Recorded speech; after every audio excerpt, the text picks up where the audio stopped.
Alrighty, awesome. It is the top of the hour, so let's get into it. Arash, can you hear me all right? Yeah. Hey, Luke. Okay, awesome. Thank you to everyone who is jumping on with us today. I'm excited to host this call with our community to really start talking about dynamic TAO, introduce it not only just from the BitTensor's perspective, but also discuss some of our plans, not only for Taoshi, but with our subnet PTN and our upcoming automated trading platform, Glitch Financial. So this is a really exciting time for all of BitTensor as we prepare for the launch next week. So really excited to bring on our CEO, Arash, to chat with you all and share our plans. Awesome. Yeah. Thanks for putting this together, Luke. Excited to talk about Taoshi, PTN, Glitch Financial, and kind of how everything intertwines. We've gotten so many questions about how does Glitch Financial work with, dTAO, and how does it work with SN8? And so we really want to talk about that and dive into it in this call. Awesome. Let's do it. So let's not waste any further time. Let's jump right into it. So let's get started by just talking a little bit about dynamic TAO. I know obviously there's a lot of questions within the community. People kind of wondering, what's to come. What is dynamic TAO? Really, how does it work? So appreciate if you could just share kind of your insight into, what is dynamic TAO really? How does it work, and what does it really mean for BitTensor, both short term and in the long term? Yeah, we've gotten been on a lot of calls recently. Uphold Institutional, we're on Outpost, we're just talking about dynamic TAO and just how innovative it is, and I think how transformative it'll be for the ecosystem. So with dynamic TAO, it's going to shift the incentive landscape where every subnet will have its own token associated with it, or called an alpha token. And so rather than the emissions of the network being distributed based off of voting power of validators, it'll be distributed based off of the amount of tokens held by each one of the subnets alpha tokens. So essentially, the more buyers and holders you have of your token, the higher the emissions you'll receive as a subnet. So in my opinion, it's going to be a very powerful change for the ecosystem, for the value of TAO, as we rethink the idea of how flows work. Instead of everyone receiving TAO, everyone will be receiving, that's contributing to the network, either as a miner, validator, subnet owner, will be receiving their emissions in the subnet token. So short term, definitely going to have is a big shift, and liquidity pools will need to add liquidity, and I think there's going to be some little bit of there's going to be a little bit of a crazy period probably in the first 3 to 6 months. But I think over the long term, this is going to create really valuable digital commodities, which I think we have missed in this space, this crypto space, is true value, subnets, teams driving revenue. And I think with this architecture where subnets have their own token, they're really the subnet teams, or the teams representing the subnets, will have a bit of more onus to drive innovation, revenue, and get their own holders, which locks up more TAO. So it'll be a really good thing, in my opinion, for TAO, which is good for all of us probably listening on this call. And I think it's going to provide a lot of opportunity, as there's this whole ecosystem. It's kind of like when Ethereum released ERC20 and had its all of its all the various companies building off of its creating smart, leveraging smart contracts to create dApps. It's going to be a little bit like that.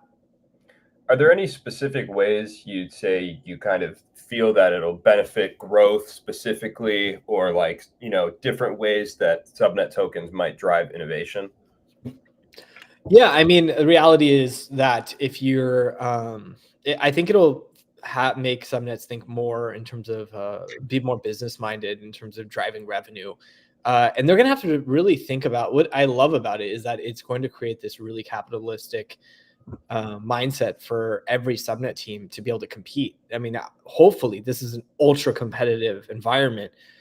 To get emissions will be extremely hard. And you're going to have to, it's like you're a startup, right? It's like the, ultimate YC combination, YC environment that's completely decentralized to try and get emissions, to try and get ecosystem support. So I think this is going to take the ecosystem in a route where it's going to be about how can you talk about your value to the ecosystem? How can you talk about what value you're going to provide to your token holders, not your token holders, but to the subnet's token holders, because you're working off that as well. And so it's kind of, and then how do you kind of intertwine with the rest of the ecosystem and token holders, right? So you're just one of them, right? Every subnet team, there's no more owners, we're teams that are working to improve and drive forward innovation on the subnet. And all the token holders hopefully will want to do that too. And so how can you as a subnet team work closer with your community? And so I think it's going to be a really powerful move, as I said earlier, for the ecosystem. And I think it's going to drive a lot of innovation and growth for more powerful digital commodities. I think this is the only route to really get there. One thing you touched on in a different call earlier this week, or maybe last week with Uphold, was that, with dynamic TAO, it's kind of like these subnets are each like a company going public in a way. Like you have to really contribute value in a meaningful way where, you're incentivizing investors to come and, you want to give them a reason to purchase your subnet token, right? So I think that's, kind of another interesting takeaway is you're going to have to, see these full-blown marketing efforts and really, a lot more outward communication with your community. So it'll be really interesting to see kind of how it pans out.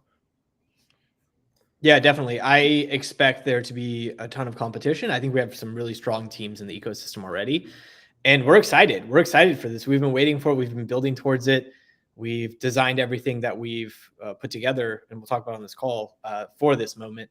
So we, for us, we want to work. We want to be close with our ecosystem, with our supporters, and I think that. And I hope every subnet owner does the same thing, because I think inevitably, if we're all pushing in this direction, it'll only benefit TAO, right? So that'll be the end result here is a better, bigger ecosystem that's more powerful, in my opinion. Yeah. So you did just say, we have been obviously building for this for quite some time. So let's talk more specifically about, what we've been preparing, and talk about what the Theta token really is in itself. So turn it over to you to get some more information out to our community. Yeah, so the Theta token is our token for our subnet 8. So every subnet will have its own token. Ours just happens to be called Theta. This is something that OTF is launching on a per subnet basis. So again, we are just an SN team that's working on Theta. It's launched by OTF for everyone, and eventually it'll be way beyond 64 subnets, which we're at right now. And eventually, there's going to be thousands of subnets and a token associated with every subnet. It's not necessarily our token, I would say, as I've been saying, it's our subnet's ecosystem token, if you will. And so, we are just a team that's working to improve it. Awesome. So what specific things would you say are the most important, value propositions for the Theta token itself? Why should someone own the Theta token?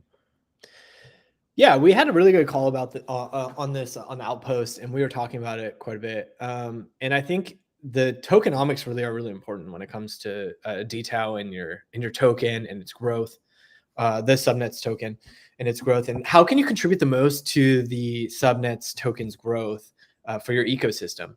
And I think it really comes down to the really thinking through what is the cost to mine, what does the mining pressure look like, what is the validating pressure, what does the subnet owner look like, what's their take, what is it for, how are they driving innovation to their subnet, how are there going to be improvements, how are they driving revenue back to the token, from their endeavors. So all these things are going to be part of flows, this conversation of flows on a per subnet basis. And the subnets that are able to essentially provide the best tokenomics are going to be the most valuable. So I think it really comes down to there's going to be far more analysis on a per subnet basis as to what their flows look like and what is the story in terms of total addressable market, the commodity produced, the cost to mine, the cost to validate, and potential sell pressure from that mixed with to try and drive more holders. And why should someone hold your token? I mean, or like your asset, your subnet's token, right? Like what is the reasoning behind that? So really, from when we think about it for Theta, we think about the proprietary trading network and what we've been contributing to on it. It's producing these really powerful signals, these trading signals. And so we've already been in conversations with multiple teams that want access to these signals for their own purposes. And so you can imagine this world of validators kind of shifting a little bit, where it's all about access. So these teams will be purchasing the token to get access to the signals. And really, for them, it's an investment in this idea of a decentralized signal generating financial ecosystem, which we're creating on PTN. Awesome. Yeah, I think, you can kind of almost look at these tokens in a way as like, you're investing obviously in what you believe in, kind of like we touched on with like companies IPOing, and, with our Theta token, in a way you're making an investment in, like you said, this decentralized trading ecosystem where we're trying to contribute, significant value to our users through these advanced signals where you can, leverage them for your own funds. So I do think it's going to be obviously a really powerful, effect with these tokens. Yeah, and for us, obviously, to answer the big question that has been lingering, and so many people have asked us, and we've been waiting on it. Glitch Financial was built really to be a community product. We built this thing to be able to intertwine the value of PTN and deliver it to market in a form of a SaaS platform that we can scale, and we can scale it to eventually hundreds of thousands of users handling billions and billions of dollars. That's really our end goal with Glitch Financial. So it's to showcase the power of BitTensor, the power of what we're building on PTN. And so what we're going to be doing is we're going to be taking our net revenue from Glitch Financial, and we are going to be purchasing Theta from it, and we will be putting that Theta that we purchase eventually into a DAO. And the DAO will be ecosystem run. So this is across our Theta holders.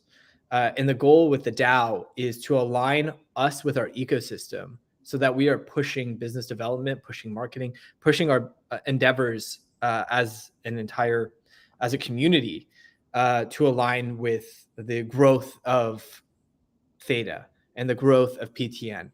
So we want to be really tightly we want to be very close with our ecosystem. We want to build real value. We want to continue building this incredible commodity that is evolving and just getting better and better every day with the competition. But we need the community to be a big part of that. And by committing the value that we're driving from Glitch Financial back to this DAO, this Theta DAO that we want to create for our community, it really empowers our community to be a big part of that. Absolutely. And all of that is fantastic. Before you get too far into it, I do want to take a step back, because this DAO that you're talking about is a really important part of this sort of flywheel that we've built at Taoshi. So obviously this is kind of the integral part of our plan with the Theta token and the launch of Dynamic TAO. So we want to introduce you to our Taoshi, Glitch, and PTN flywheel. And this DAO is one of the main 5 components of that. So Arash, I'll let you take it away and kind of break down how this flywheel works so that we have, this self-sustaining, positive read loop. Yeah. So the way this works is, we are going to be a validator on PTN. So we'll be getting access to the signals to power Glitch Financial. So Glitch Financial is a SaaS platform, as we mentioned, and it'll enable users to sign up to leverage the signals in their own accounts with their own funds. So it's non-custodial. And so as the number of subscriptions increase, as we're driving more revenue, that net revenue that we receive will go back to the treasury, this DAO that we're creating. So we'll be buying the token, we'll be putting it in reserve for the DAO, and the DAO will own the decisions around the usage of those funds. Ideally, with the buybacks, we can continue to increase, and with community support, we can continue to increase emissions towards PTN through theta, and that would increase competition on PTN, further driving better trading strategies that then power Glitch Financial. So you can see a full flywheel here, right? As Glitch Financial grows in strength, so does PTN. As PTN grows in strength, so does Glitch Financial, and we can just continue creating. At the end of the day, our real goal here is to create this idea of this open hedge fund with Glitch Financial that really flips this privatized world of trading strategies on its head, and we can compete. We ideally, our mission is to compete with the top 5% of hedge funds in the world. Like, we want to get to that level, and we need to keep pushing PTN to get there. And so this is the way that we can enable that with our community. Awesome. So you were talking about the DAO a little bit earlier. I kind of want to dive into that a little bit deeper. So let's talk about that more. So could you touch kind of on, how the DAO is set up and why it's set up that way, and really, like, at its core, how does it drive growth for our community? Because obviously, like you said, Glitch Financial is in a way, a community-run project. We really want to bring the power back to the hands of the people. So how does the DAO enable people to do that? Yeah, so I think for us, really the point of the DAO is to get business-minded people to come build, come contribute. And the direction that we're trying to get with the DAO is more on the business development, marketing, building businesses around PTN. And so whether that's through driving marketing efforts, PR efforts, social efforts, or contributing, right? There's going to be opportunities to build and attract more talent, mining talent. So that could be another route. Also, contributing on the Glitch Financial side, because again, it is a community project. We are committing the revenue back to purchase data into this DAO. So the goal here is to enable our community to best interact with the ecosystem we're building and to drive value to it. And so we will create multiple ways to interact with it for our community. Is there anything in terms of our plan that you can share now as we, kind of head first here into this dynamic TAO launch? Yeah, I think initially, really, it's going to be a holding, and it's going to take a little bit of time to get the DAO done. It's still in, smart contracts are new. The EVM is new. We're planning out this DAO. And so when it's available, we'll definitely have another call talking about how we can enable our community to interact and make decisions as a community for the DAO. Until we get there, it's still, I want us to get a little bit further along before we start providing exactly how everyone's going to interact with it. But yes, our, for now, the holdings that we have will be on hold until we'll put it in the DAO. Awesome. Very cool. Couple more things just want to touch on before we, kind of wrap things up here. I think, we've covered a lot of our bases, but for a lot of our audience, they might not be fully familiar with what we're building at Glitch Financial. So let's, briefly just kind of touch on where things stand today and our timeline. Yeah, so we've been doing testing internally for the last couple months during this kind of alpha period. And the alpha period is ensuring that, the signals we're getting from our miners are what we expect in terms of real world performance. It's ensuring that our connectors work properly to the various exchanges and brokers that we want to enable our users with. And with Glitch Financial, it'll be really straightforward. You'll just simply sign up. You'll go through a 5-step process where you just enter your information, choose the strategy you want, choose which broker exchange you want to connect it to, make your payment, and then it'll be kind of set it and then let it run. And so you're just simply monitoring the signals received. You can receive notifications or alerts when they do fire. So from your end as a user for Glitch Financial, it's very straightforward. And really, we built this for multiple markets. So it'll be Forex and crypto to start, but eventually equities will play into it. And our goal is to really expand this to be available across many of the top brokers or exchanges in the world. So we have all the liquidity to scale. So really, it's a very simple, straightforward process. The signals that are put on are available via Glitch Financial are from PTN. So really, the whole goal with Glitch Financial is to showcase the value. I mean, it's this idea of a network model that we've talked about for so long, which, if you're unfamiliar, the network model is combining the trading signals that we've received on PTN from our top miners and combining them into singular strategies. So you can imagine eventually when we have thousands and thousands of miners, which we're trying to get to, it's going to be a network that's combining hundreds of strategies together into singular products that you can then run via an exchange or broker. Awesome. Yeah, I mean, I personally am biased, but I'm really looking forward to Glitch Financial. I'm super excited to finally, kind of continued our ethos to democratize access to these advanced trading strategies. So if you're not already following our social media, all of our ads are at Glitch Financial for that, so you can find more information there. Really exciting updates coming on the way in the next few weeks. So really stoked for that in dTAO. I think, this is an obviously really exciting time for Taoshi. So I'd be remiss as well if I didn't say that if you guys have any questions, if you're, tuning in via X, LinkedIn, Twitter, feel free to leave a question in our comments in response to the video. We can get to it here in a second. I know we had published earlier that if you had a question prior to the call, to just drop it in the comments. We actually didn't have any come in, so if you have any right now, feel free to do so, and we can answer those live. Otherwise, we can answer them after the call. And also, if you're just tuning in late, we will also have a written version of this, as well as the recording will be available. So you can, fill in any of the pieces you might have missed. Anything else from you, Arash, that you think is, really important at a high level to kind of touch on dynamic TAO, data, our plans, and our flywheel here as we kind of start to wrap things up and wait for any questions? Yeah, I think we can just quickly hit on Glitch Financial. I think, for us, the major goal with Glitch Financial is get up and running. And, there's going to be access from specific countries that'll be allowed in beta. And we're working as quickly as we can to get it, US access. That's a big one. So in the beginning with beta, there won't be access from those in the US. We are going to have geofencing. So that's one thing to note. But once we're in the US, which we're planning for in sometime in Q3 right now, then we will allow those in the US. And we have other things in mind. So we will have potentially more product offerings on the way that will integrate with Glitch Financial. And we'll talk about it when we get there. So a little cliffhanger.